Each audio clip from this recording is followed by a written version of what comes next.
Hi, I'm Sarah Cowgill, along with Andrew Moran, Dave Patterson, Graham Noble, and John Clark. And this is the Conservative Five, an online TV news production of Liberty Nation News.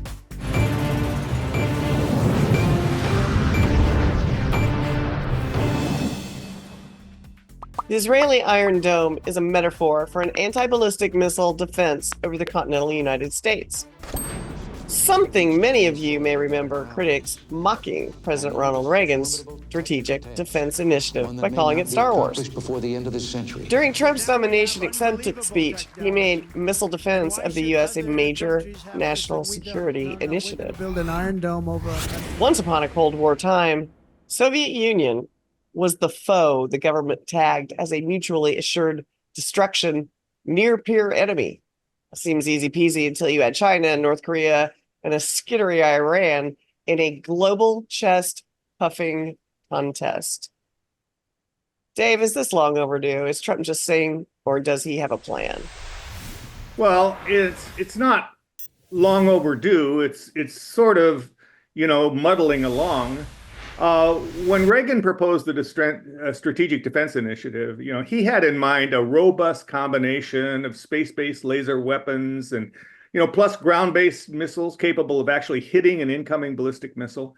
What Reagan wanted to do was to establish a nuclear posture that included an intercontinental ballistic missile defense, which no one up until that time had really been thinking about. He wanted to put the U.S. strategically in a much stronger nuclear position and be able to destroy Soviet missiles attacking American homeland. And while at the same time, retaining the capability to destroy Russia in return. What the U.S. now has is much less grandiose concept of missile defense. Strategic Defense Initiative Office in the Pentagon over the years evolved to the Missile Defense Agency, what was an expansive, multifaceted ground and space-based missile defense system is now 44 ballistic missile interceptors, 40 at Camp Greely in Alaska and 4 at Vandenberg Space Force Base in California. Donald Trump has, for some time, advocated for a missile defense system, basically to cover the continental United States, Alaska, and Hawaii, and he has the same reason that Reagan had. How can we be a sovereign nation and not want to protect our people? Now, he uses the Israeli, as you mentioned, Israeli Iron Dome system kind of as an example of what he has in mind.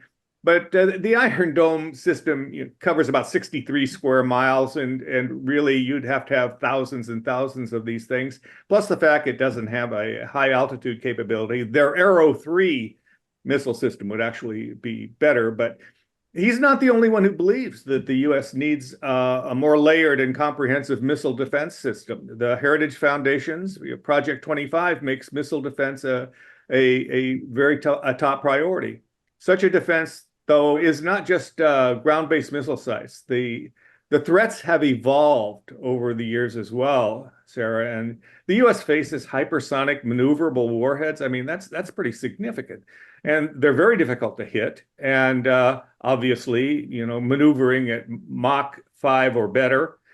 Additionally, when the mutually assured destruction was the nuclear strategy, the U.S. had only one near-peer enemy, the Soviet Union. And now, as you rightly point out, there are far more threats. North Korea, China, possibly Iran in its striving to be a nuclear wannabe. It's a very dangerous world. And, Trump is absolutely right in wanting to protect American citizens at home. It's a difficult position to argue with. Guys, we can't even build a border wall. How are we going to put in our own Iron Dome? I mean, Graham, come on. I mean, if we can't put up a wall, how are we going to do this? It's probably prohibitively expensive. Well, I think probably as for the wall, I believe that if Trump does win the election in November, I bet he will finish that wall. And even if the Democrats happen to have control of the House of Representatives in the next Congress, I think he will still get the money. I think he will still get the money to finish that wall. I don't think anyone's going to resist him this time around, especially after we've sent enough money to Ukraine, most of which has been wasted or gone into the bank accounts of probably Ukrainian government officials, and they're still losing that war. And for that money, we could have built a wall around the entire country and put a roof on it. But as for defense of this country, yeah, absolutely. I mean, how could anyone sane person possibly argue that we do not need missile defense and defenses against all kinds of other weapons that are evolving? My fear is that, I mean, Dave pointed out, I mean, this is a big country. I mean, the Iron Dome doesn't even protect the whole of Israel. And Israel is a speck on the map compared with the United States. And to have a missile defense system that covers the whole of the US is something that would take probably trillions of dollars and probably a lot of years. And by the time it is complete, we're probably going to have to worry much more about all kinds of other modern methods of attack, such as swarms of drones being released from ships at sea and all those kind of things. So yeah, sure, I'm all for defending the country, absolutely, and worth the expense even. But I fear that just defending against missiles is just one small part of the puzzle. We've got all kinds of things to potentially defend against within the next 15 to 20 years. I want to know, Clark, how do China, Russia, and North Korea stack up to what America already has in place? Well, and I think, that to the extent we know, because I think that's constantly evolving, and Dave knows a lot more, even as he's discussing, they're just developing new gadgets all the time on both sides of the oceans, and they don't always announce to us what they have up their sleeves. I think that's part of this context. So I think it's really important to look at that. I think Dave mentioned at one of our previous sessions that this could provoke a new arms race. And that raises the issue that Graham and you are addressing, which is the economics. Do we have enough money with the deficit we have in this country to build everything that we want to build? And that raises an issue to me that I think bears here. I don't think North Korea is a real threat. From what I see, they have less than 100 nuclear warheads. They probably would blow up on their right there, in North Korea before they got far. But Russia and China are very different things. China is estimated to have maybe 400 nuclear warheads, but they're dramatically increasing their warheads to like 1,500 by next decade. Russia is probably well ahead of us. Dave might speak to this technologically. They got whole new gadgets. We have been resting on our nuclear laurels for a long time and depending on our conventional forces. From what I've been researching and been watching with horror, we're decades behind on maintaining our existing nuclear systems. Now, if our enemies, who seem to be, even Russia and North Korea chatting, if those three nations were to start coordinating against the great America, I'm not sure they're going to be happy that we move towards a defensive system that might help us counter their advances. They're kind of ahead of us, if I'm to understand things. And we don't even have the labor resources in this country to maintain and update our existing arsenals.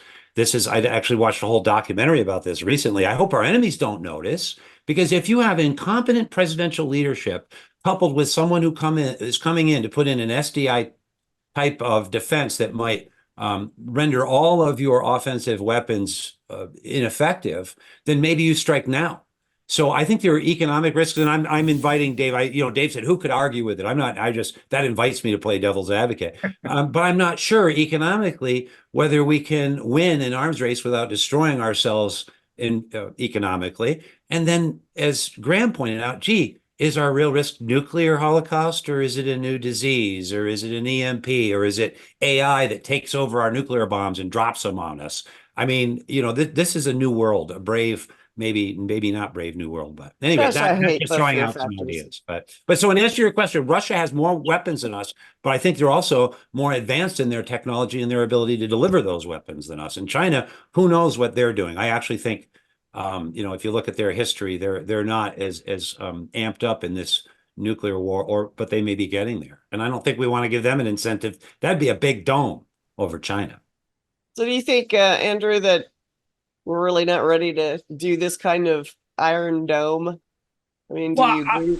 I might perturb Dave on this, but if the U.S. didn't engage in these wasted wars and interventionist foreign policies, then perhaps the U.S. would have been able to afford the amount of money needed to construct maybe even half of this Iron Dome. Because how much has the world spent, or has the United States spent on invading Afghanistan and invading Iraq and all that stuff? But I would say now, because John invoked economics, I would say that the United States already has an Iron Dome. It's called the U.S. dollar.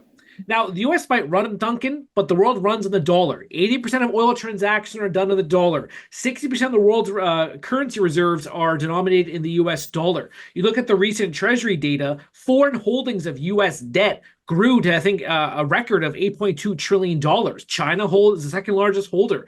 If countries were to attack the United States, whether nuclear warhead, bombs, whatever the case, that would decimate the U.S. dollar and all these people's holdings in U.S. dollars and all their exposure to dollar-denominated assets, U.S. stocks, whatever the case. So the dollar itself is probably America's greatest strength and its greatest shield because everyone relies on the dollar. I mean, you look at what happened to Russia. Russia invades Ukraine. They get completely isolated from the financial payment system, and their economy has done well. But if China were to, let's say, lose its biggest market for exports, that would not be a good thing for these countries. So I'm sure a lot of governments would be hesitant to invade the United States just based on the economics of it and the U.S. dollar. China, but not Russia.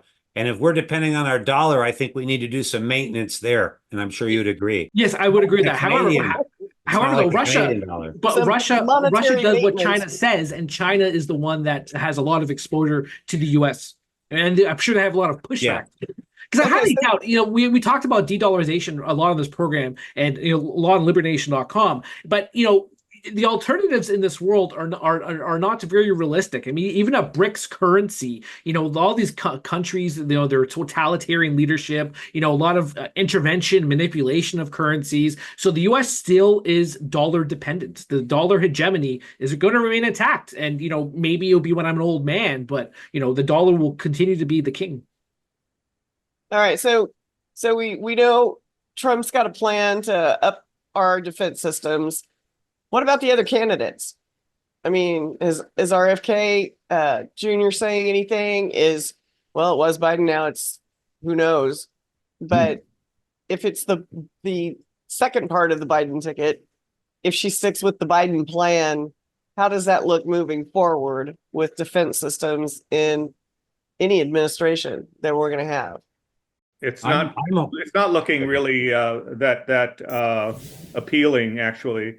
And, you're going to see just a continuation of what we have, which has been insufficient. And you're going to have money poorly spent to the point that we've spent almost $150 billion trying to prop up Ukraine. And we have no earthly clue as to what the end state looks like.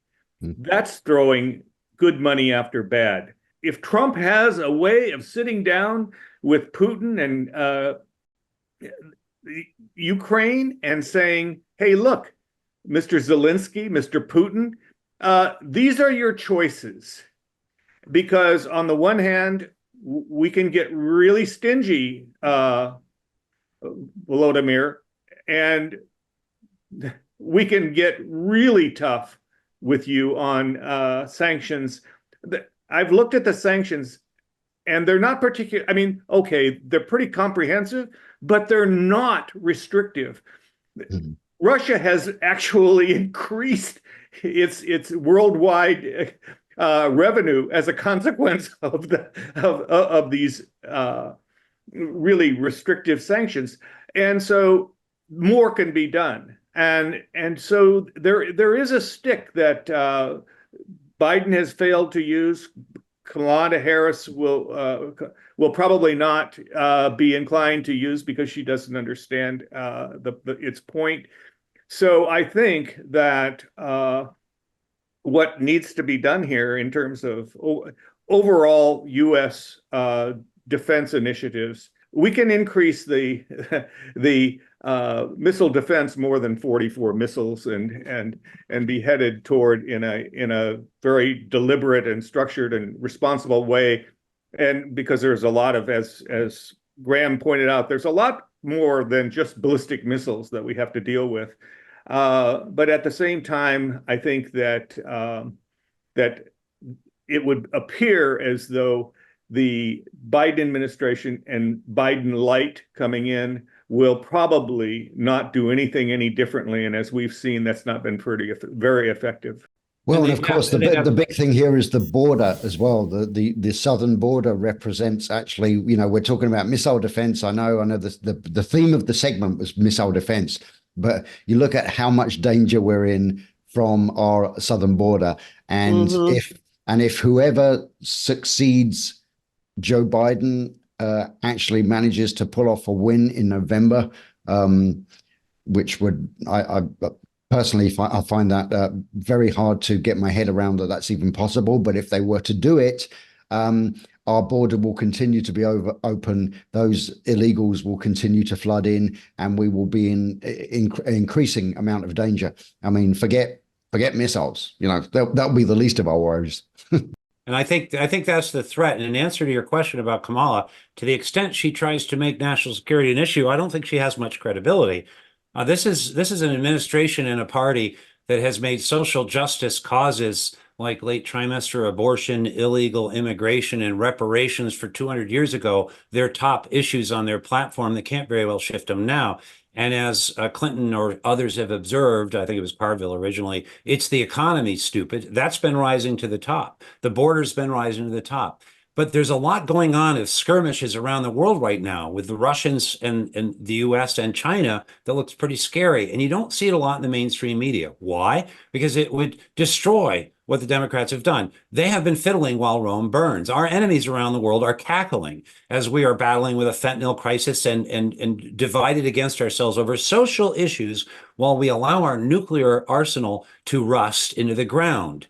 And so I think that's why maybe we need to get the cart before the horse on, I'm not against maybe an SDI project, but it seems to me we have a bigger crisis fixing what we've already allowed to lapse. Now, how is Kamala Harris going to switch out her priority of issues? And the day this country in the next few months has a national incident that shows an actual threat to our borders from another nation or national security, which we seem to be in a generation of people that have forgotten this is even a possibility. I just think she has no credibility whatsoever, and that's going to push Trump towards the office, whatever people think about that. And additionally, John, John, and here's the thing, John, as well, following on from what you were saying there, is Kamala Harris is even more beholden to the progressive wing of the Democratic Party than Joe Biden ever was.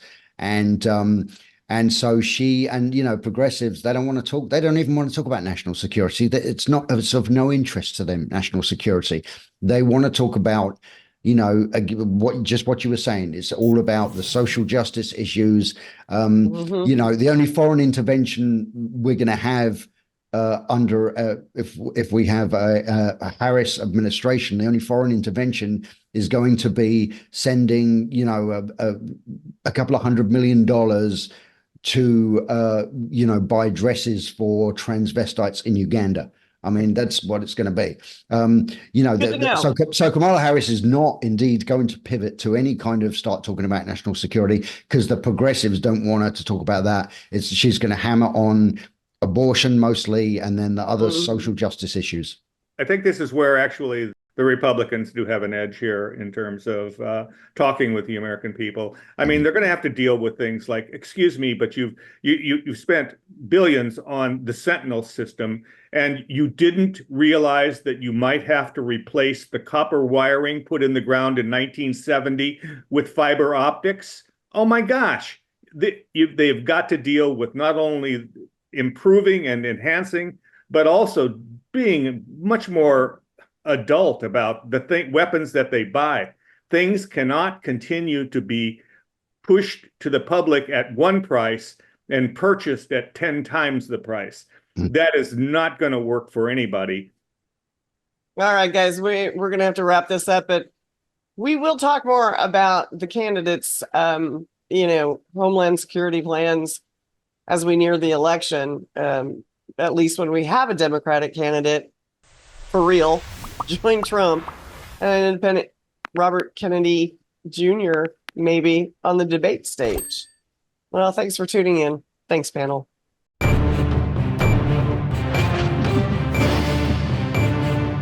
That's it for our Conservative 5 panel today. Check out our other C5 shows and segments on your favorite video platform. YouTube, Vimeo, Rumble, we're on them all. As well, Liberty Nation News has its own Roku channel, where you can see all of our TV productions. I'm your host, Sarah Cowgill. Thanks for joining us today for Free Thinking, Free Speech, LibertyNation.com.